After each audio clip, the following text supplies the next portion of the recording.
அஸ்ஸலாமு அலைக்கும் வரஹ்மத்துல்லாஹி வபரகாத்துஹு. இஸ்ராயல் பாலஸ்தீன் யுத்தம் நடந்துக்கிட்டு இருக்கும்போதும் ஹமாஸ் இஸ்ராயலுக்கு எதிராக கொஞ்சமாக முன்னேற்றம் நடத்துறதுன்ற வார்த்தை கேட்கும்போது தான் நம் மனம் திருப்தி அடையுது. இப்போது புதுசாக கேட்ட வார்த்தை இஸ்ராயல் பத்திரிகையான ஹாரிட்ஸ் ரிப்போர்ட் பண்ண வார்த்தை தான்.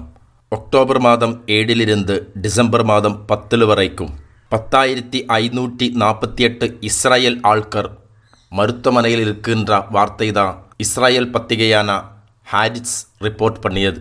இந்த வார்த்தை கேட்கும்போது இஸ்ராயல் இத்தனை நாளும் சொல்கிறது அத்தனையும் பொய்ன்றது தான் வெளிவாகிறது.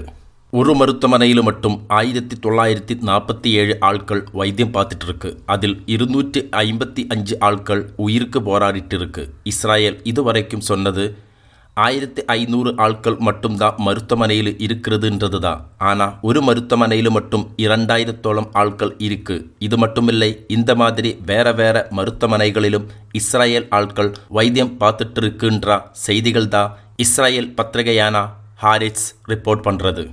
இது உலகத்துக்கு முன்னாடி இஸ்ராயலை தலை குனிக்க வச்ச வார்த்தை தான். சரியான கணக்கு பார்த்தா 10,000க்கு மேலே ஆட்கள் மருத்துவமனையில் இருக்கின்ற வார்த்தை தான் ஹாரிஸ் ரிப்போர்ட் பண்ணுறது.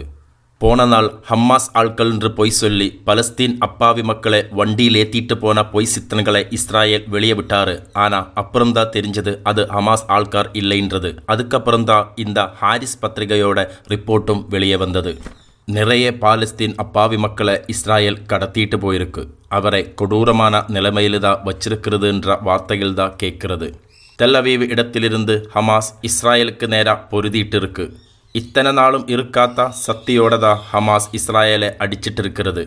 இத்தனை நாளும் முடிந்த அளவுக்கு ஆகாயத்திலும் கடலிலும் கரையிலும் இருந்து யுத்தம் பண்ணிய இஸ்ராயலுக்கு பாலஸ்தீன் மக்களை முழுசாக தோக்கடிக்கிறதுக்கு முடியலேன்றது இஸ்ராயலுக்கு உலகம் முழுசாக கேவலமாக பேசின மாதிரி நிலைமை வந்துடுச்சு.